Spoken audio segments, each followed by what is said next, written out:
உயிர் 8. கடந்த காலத்தில் ஏற்பட்ட சரண் கீர்த்தியின் இரண்டாம் சந்திப்பு. அதிகாலை முதலே பட்டாசு சத்தம் விண்ணை பிளந்து கொண்டிருக்க ஆழ்ந்த உறக்கத்தில் இருந்து மெல்ல கண்களை கசக்கிக் கொண்டு எழுந்தமர்ந்தாள் கீர்த்தி.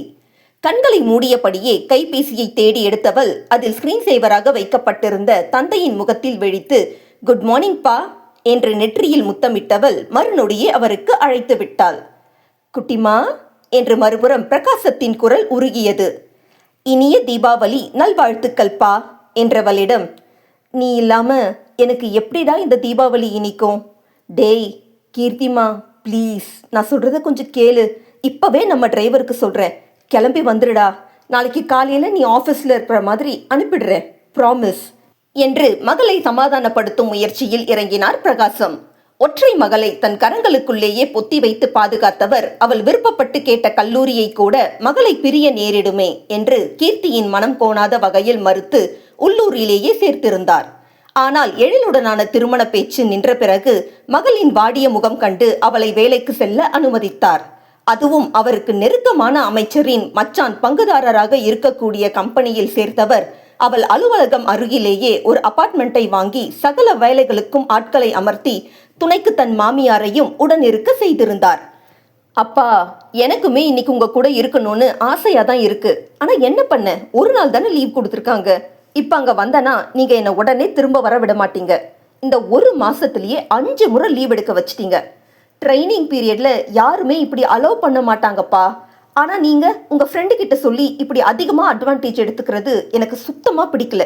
இதுக்கு நீங்க என்ன வேலைக்கு அனுப்பாமலே இருந்திருக்கலாம். நான் அடுத்த வீக்கெண்டு வீட்டுக்கு வரேன் என்று குரலில் அதிருப்தியோடு கராராக முடித்தாள். இதுதான் கீர்த்தி. தான் மேற்கொள்ளும் எந்த செயலிலும் அர்ப்பணிப்பும் காலம் தவறாமையும் நேர்த்தியும் கொண்டு செயலாற்றுபவளிடம் சமரசம் என்ற பேச்சிற்கே இடமில்லை. அது தந்தையாக இருந்தாலும் ஓரளவிற்குத்தான் அசைந்து கொடுப்பாள்.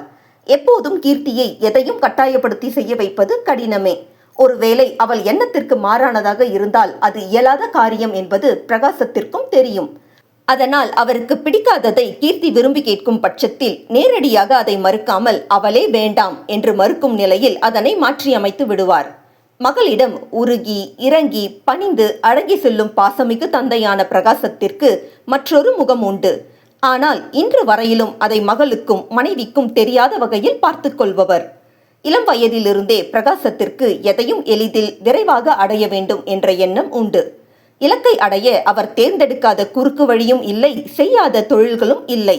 எப்போதுமே தொழிலில் நேர்மையாக இருக்கும் நாதனை இவரின் பொய்யும் புரட்டும் கொண்ட தொழில் முறையே அவரிடம் இருந்து எட்ட நிறுத்தி இருந்தது. அரசியல் என்பது சிறு வயதிலிருந்தே அவருக்குள் ஊறிப்போன ஒன்று. இத்தனைக்கும் அவர் தந்தையான சுப்பிரமணியோ அண்ணன்களோ அந்த வாடை கூட படாது ஓட்டு போடுவதோடு கடமையை முடித்துக் கொள்வார்கள். ஆனால் பிரகாசம் ஹீரோ வர்ஷிப் என்று சொல்வார்களே, அதுபோல குறிப்பிட்ட ஒரு கட்சி தலைவரின் மீது அவர் கொண்ட ஈடுபாடும் ஈர்ப்பும் பின்னாளில் அரசியலில் தடம் பதிக்கச் செய்தது. ஆரம்ப கட்டத்தில் போஸ்டர் அடித்து ஒட்டுவது, கட்சியின் கொள்கைகளை பாமர மக்களிடம் கொண்டு சேர்ப்பது, முக்கிய கூட்டங்களை விளம்பரப்படுத்துவது என்று துடிப்புடன் செயல்பட ஆரம்பித்தவர் அதன்பின் வார்டு கவுன்சிலர், ஒன்றியம், மாவட்டம் என்று உயர்ந்து இன்று எம்எல்ஏவாகி இருக்கிறார். அதிலும் கந்துவட்டி மூலமாக சம்பாதித்தவற்றை கட்சி நிதியாக செலுத்தியதில் கட்சி தலைவரிடம் பெரும் மதிப்பை பெற்று கொடுத்தது. பிரகாசத்தின் அரசியல் மேடையே அடிதடி, ஆள்கடத்தல், கட்ட பஞ்சாயத்து, கந்துவட்டி போன்றவைகளால் கட்டமைக்கப்பட்டது. சென்னை, பெங்களூரு, கேரளா, ஹைதராபாத் என்று 4 மாநிலங்களிலும் கோடிக்கணக்கான சொத்துக்கள் உண்டு. அதுபோலவே முக்கிய புள்ளிகளின் தொடர்பும் அவருக்கு உண்டு. கீர்த்தி பிறந்த பின்பு இந்த 20 வருடங்களில் அவரது முன்னேற்றம் ராக்கெட் வேகத்தில் அமைந்தது என்றுதான் சொல்ல வேண்டும். அதிலும் அதிர்ஷ்ட தேவதை பக்கபலமாக இருக்க கடந்த 10 ஆண்டு காலமாக தொடர்ந்து எம்எல்ஏவாக இருந்து கொண்டிருக்கிறார். அமைச்சர் ஒருவருடனான இவரது நெருக்கம் கட்சிக்குள் மிகவும் பிரபலம். அதிலும் இருவருமே ஒரே சமூகத்தை சேர்ந்தவர்கள் என்பதால் பிரகாசத்தின் வார்த்தை அவரிடம் பெரும் செல்வாக்கு பெறும். அவர் துறை குறித்த அனைத்து பரிவர்த்தனைகளும் அதற்குண்டான பணமும் பிரகாசம் மூலமாகத்தான் பெறப்பட்டு வந்தது. இம்முறை மந்திரி பதவியை குறிவைத்து காத்திருக்கிறார். காலையில் இருந்து மகளின் முகத்தை காண ஆவலாக இருந்தவரிடம் வீடியோ காலில் பேசாதவள் இப்போது தந்தைக்கு சர்ப்ரைஸ் அளிக்கும் பொருட்டு தயாராகியதும் அழைத்து விட்டாள். என்னடா குட்டிமா, தாவணி போட்டிருக்க என்று பிரகாசம் அதிசயிக்க, சும்மாதான்ப்பா, நானும் என் ஃப்ரெண்டும் ஒரே மாதிரி எடுத்தோம், அதான் இன்னைக்கு போட்டிருக்கேன். எப்படிப்பா இருக்கு? எப்பவும் போல அழகா இருக்கடா குட்டிமா, பாட்டிக்கிட்ட சுத்தி போட சொல்லு என்றவரிடம் தீபிகாவை கேட்டவள் அவரிடமும் பேசி கைபேசியை அணைத்துவிட்டு பால்கனிக்கு சென்றாள். ஆரவாரத்துடன் குழந்தைகள் முதல் பெரியவர்கள் வரை காலையே புத்தாடை அணிந்து பட்டாசு வெடிப்பதை கண்டவள் முகம் நொடிக்கு நொடி மாற்றம் கண்டது. என்ன முயன்றும் வெடி சத்தத்தில் நெஞ்சம் தடதடப்பதை கட்டுப்படுத்த இயலாமல் தன் அறைக்குள் வந்தமர்ந்தாள். ஏண்டி, ஏன் இப்படி இருக்க? எஸ்கலேட்டர்ல ஏற பயம், வண்டி ஓட்ட பயம், புது ஆளுங்க கிட்ட பேச பயம், நாய்னா பயம், பேய்னா பயம், பட்டாசு வெடிக்க பயம்னு லிஸ்ட் ரொம்பவே நீளுது. இன்னும் என்னென்னலாம் பயமோ எல்லாத்தையும் சொல்லி தொலை என்று சைந்தவி சொல்ல, ஏன் உனக்கு எந்த பயமும் இல்லையா, என்ன மட்டும் சொல்ற என்றாள் கீர்த்தி. ஹேய், உன்னை போல யாரும் இருக்க மாட்டாங்கடி, விட்டா தெனாலி கமலுக்கே டஃப் கொடுக்குற அளவுக்கு இருக்க. என்னடி வளர்த்து வச்சிருக்காங்க உன்னை, நீ எல்லாம் எம்எல்ஏ பொண்ணுன்னு வெளியே சொல்லிடாத என்று படபட பட்டாசை பொறிந்தவள், இதெல்லாம் முடியாது, ஆனா அன்னைக்கு அந்த ஹீரோ கிட்ட மட்டும் அவ்வளோ பேசி இருக்க நீ, அவரும் புது ஆளு தானே, ஆனா அது மட்டும் எப்படி முடிஞ்சது என்று கேட்க கீர்த்தி பதிலளிக்கும் நிலையில் இல்லை. ஆம், இன்றுடன் சரணுடனான அவள் சந்திப்பு நிகழ்ந்து 1 மாத காலம் ஆகியிருந்தது. ஆனால் இத்தனை நாட்களாய் அவனை தாண்டிய வேறு எந்த சிந்தனையும் அவளிடம் இருந்ததில்லை. இதோ இப்போது கூட சைந்தவி எஸ்கலேட்டர் என்று ஆரம்பித்ததுமே கீர்த்தியின் நினைவுகளும் சரணை சந்தித்த நாளில் சுகமாய் அமிழ்ந்து போனது. அதிலும் அவன் முகத்தை ஒற்றை கரம் கொண்டு மூடி இதழ்களை கடித்து கீழ்கண்ணால் அவளை பார்த்த தோற்றமே பசுமையாய் அவள் நெஞ்சில் உறைந்து போயிருந்தது. ஹலோ மேடம், என்ன திரும்பவும் ஹீரோ கூட டூயட் பாட போயாச்சா என்று சைந்தவி கேட்க முகத்தில் அரும்பிய புன்முறுவலுடன், ஹேய் சி, அப்படியெல்லாம் இல்லடி, நானே அவரை திரும்ப பார்த்தா சாரி சொல்லணும்னு இருக்கேன். அன்னைக்கு அவர் சாதாரணமாக தான் சொன்னார், ஆனால் அந்த பொண்ணு தான் கொஞ்சம் பெருசு பண்ணிட்டாங்க.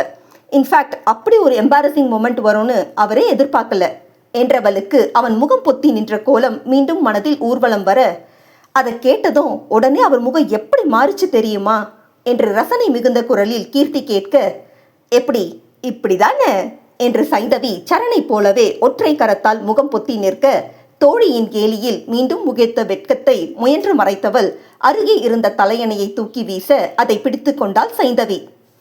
பின்ன என்னடி, இந்த 1 மாசமா இதையே தான் தேஞ்சு போன ரெக்கார்ட் மாதிரி சொல்லிட்டு இருக்க. அன்னைக்கு நீ அவனை தீவிரமா தேடினதை பார்த்து நான் கூட அந்த ஆளை பார்த்ததும் வரிஞ்சு கட்டிக்கிட்டு சண்டைக்கு போய் ஒரு உழுக்குவேன்னு பார்த்தா, கேடிடி நீ அத்தனை கலவரத்திலையும் சத்தமே இல்லாம சைட் அடிச்சிட்டு இருந்திருக்க என்று அவள் மேலும் கேலி செய்ய, அப்படி இல்லை சவி, ஆரம்பத்தில் எனக்கும் கோவம்தான் வந்துச்சு.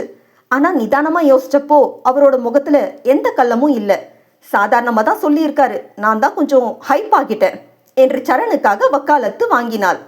அடி பாவி, யாரு என்னன்னே தெரியாம இவ்வளோ கவனிச்சிருக்கியா நீ? இது ஒன்றும் எனக்கு சரியா படலையே.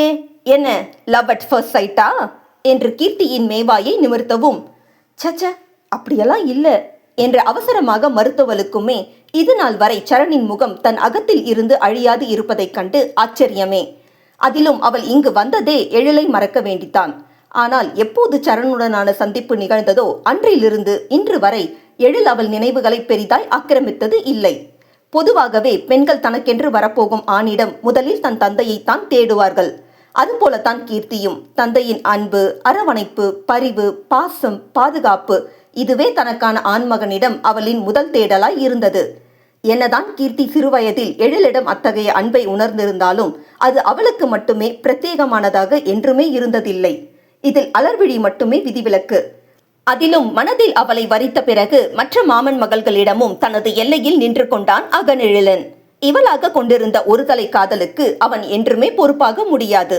ஆனாலும் அவள் கொண்ட ஏமாற்றத்தை தாங்க முடியாமல் தவித்தவள் அதை எதிர்கொண்டு அதிலிருந்து வெளிவரவே சென்னைக்கு வந்திருந்தாள். அவள் நோக்கத்தை வந்த முதல் நாளே தன்னை அவள் மனதில் புகுத்தி அவனையும் அறியாமலே சரண் நிறைவேற்றி இருந்தான். கீர்த்தி முன் சொடக்கிட்ட சைந்தவி, சரி இப்படியே எவ்வளோ நேரம் உட்கார்ந்துருக்கிறது, பட்டாசு தான் வெடிக்க மாட்டேன்னு சொல்லிட்ட, அட்லீஸ்ட் வெடிக்கிறத வேடிக்கை பார்க்கலாம் வாடி என்று அழைத்து சென்றாள்.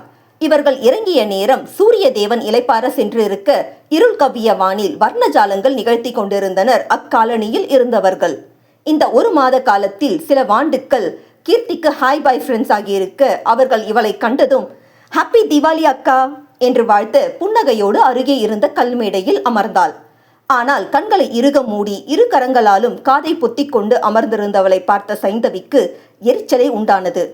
அட ராமா, இதுக்கு இந்த பருத்தி முட்டை கொடவுன்லே இருந்திருக்கலாமே என்று தோன்றாமல் இல்லை. பரிச்சயமான சில குழந்தைகள் கொடுத்த மத்தாப்பை மட்டும் வாங்கி கொண்டு அவர்களுடன் நின்றாள் கீர்த்தி. அக்கா, எல்லாரும் தூர போங்க, 1000 வாலா வைக்க போறேன் என்ற குரலில் பதறிக்கொண்டு ஓடியவள் மரத்தருகே கண்களையும் காதையும் பொத்திக்கொண்டு நின்று விட்டாள்.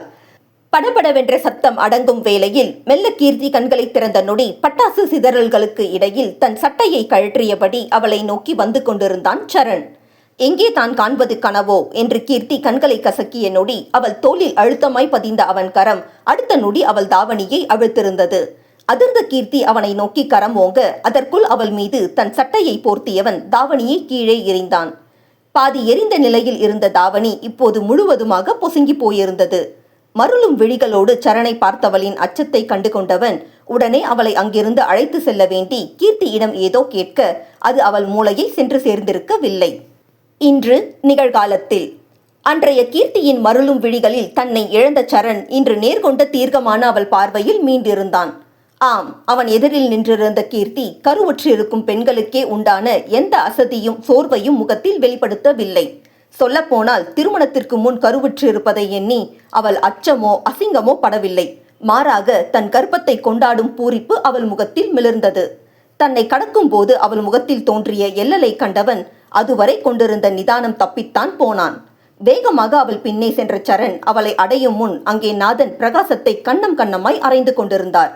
எழிலுடன் உள்ளே நுழைந்த பிரகாசம் நாதனின் கனல் பார்வையை எதிர்கொள்ள முடியாது மௌனமாக தலைகுனிந்தவாறு அவரை கடக்க முயன்றார். ஆனால் சட்டென எழுந்த நாதன், துரோகி, என்னடா நடக்குதுங்க? என்னை பார்த்தா பைத்தியக்கார மாதிரியா தெரியுது என்று கேட்டு பிரகாசத்தை இழுத்து பிடித்து கண்ணம் கண்ணமாய் அறைய தொடங்கினார். இதை கண்ட எழில், சரண், கீர்த்தி மூவருமே அமைதியாக நிற்க அலர்தான் பதறிக்கொண்டு நாதனை தடுக்க முயன்றாள். ஆனால் ஒரே உதறலில் அவளை கீழே தள்ளியவர் மீண்டும் பிரகாசத்தை அறைந்து, எத்தனை நாள் பைத்தியக்கார மாதிரி கீர்த்தி எப்படி இருக்கான்னு ஓடி வந்திருப்பேன். ஒரு முறையாவது இந்த நிலைமையில இருக்கான்னு சொன்னியாடா? எனக்கு முதலியே தெரிஞ்சிருந்தா இன்னைக்கு இப்படி வீட்டு விஷயத்தை ஊர் சிரிக்கிற மாதிரி போக விட்டிருக்க மாட்டேனே என்ற ஆதங்கத்தோடு கேட்க பதிலின்றி நின்ற பிரகாசத்தின் விழிகளில் ஈரம் மட்டுமே கசிந்து கொண்டிருந்தது. ஏண்டா இந்த விஷயத்தை மறைச்சு இவ்வளோ தூரம் வளர விட்டு என்னை கழுத்தறுத்த? ஏன் என்கிட்ட முன்னாடியே சொல்லல? எப்படி இதை மூடி மறைக்க முடிஞ்சது உன்னால? உன் பொண்ணு வாழ்க்கடா இது, அது கூடவா உனக்கு புரியல? எனக்கு பதறுது என்றவரை அப்பா என்று அலர் நெருங்க, கொஞ்சம் அமைதியா இருடி, அவர் பேசி முடிக்கட்டும் என்று எழில் அவளை பிடித்து கொண்டான். என்னடா பேசுற? அவருக்கு இவ்வளோ டென்ஷன் கூடாது, மாத்திரை கொண்டு வந்தாரா தெரியலையே என்று இமை மீறிய நீருடன் அலர் முடிக்கும் முன் எழில் கைபேசியை எடுத்து கதிருக்கு அழைத்தான். மாத்திரைகளை கொண்டு வர சொன்னவன், பட்டு இப்ப பேசலனா தான் அவருக்கு அழுத்தம் அதிகமாகிடும், அதனால பேச விடு என்றான். முந்தா நேத்து மாப்பிள்ளை வீட்டுக்காரங்க வராங்கன்னு சொன்னேனே, அப்போவாவது இதை சொல்லி இருக்கலாமே என்று கேட்டவரிடம் மாப்பிள்ளை வீட்டார் வரவை தடுக்க கூடாது என்பது கீர்த்தியின் கட்டளை என்று பிரகாசம் எப்படி கூறுவார்? கலங்கிய கண்களுடன் நாதன் முன் கை கூப்ப, உன்னை சொல்லி என்ன பிரயோஜனம் என்று கீர்த்தியை பார்த்தவரின் குரலில் அத்தனை களைப்பு. பின்னே கடந்த சில மாதங்களாக கீர்த்திக்காக அவர் பட்டப்பாடு கொஞ்ச நஞ்சமல்ல. நடப்பவை அனைத்தையும் முகத்தில் எவ்வித உணர்வும் வெளிப்படுத்தாமல் கைகளை கட்டிக்கொண்டு பார்த்திருந்த கீர்த்தியை நெருங்கி, எத்தனை மாசம் என்றார் இறுகிய குரலில். அவளோ கையில் இருந்த இனிப்பை அவர் முன் நீட்டி, 7 முடிஞ்சது என்றாள் உல்லாச குரலில். அதை கேட்ட நாதனின் மனம் வெகுவாக காயம் கொள்ள, என்னைக்கு இவன் கூட நீ 2 வாரம் இருந்தியோ அப்பவே நான் இதை எதிர்பார்த்திருக்கணும். ஆனா நம்ம பொண்ணு, நம்ம மச்சான், நம்ம வளர்ப்பு தப்பாகாதுன்னு கண்மூடித்தனமான குருட்டு நம்பிக்கையில இருந்துட்டேன். ஆனா அது எவ்வளோ பெரிய முட்டாள்தனோன்னு இப்ப புரியுது என்றவருக்கு உணர்வுகள் பிரவாகமாய் எழ அதன் அழுத்தம் தாழ முடியாமல் அங்கிருந்த நாற்காலியில் தோய்ந்து அமர்ந்தார். அவர் முடிக்கும் முன்னமே, என்னது 2 வாரமா? ஒன்னா இருந்தாங்களா? இது எப்போ நடந்தது என்ற எழில் மற்றும் அலரின் குரல் அதிர்ந்து இணைந்து ஒலிக்க அவர்கள் பார்வை அங்கிருந்த சரண் கீர்த்தி மீது அதிர்ச்சியோடு பதிந்தது.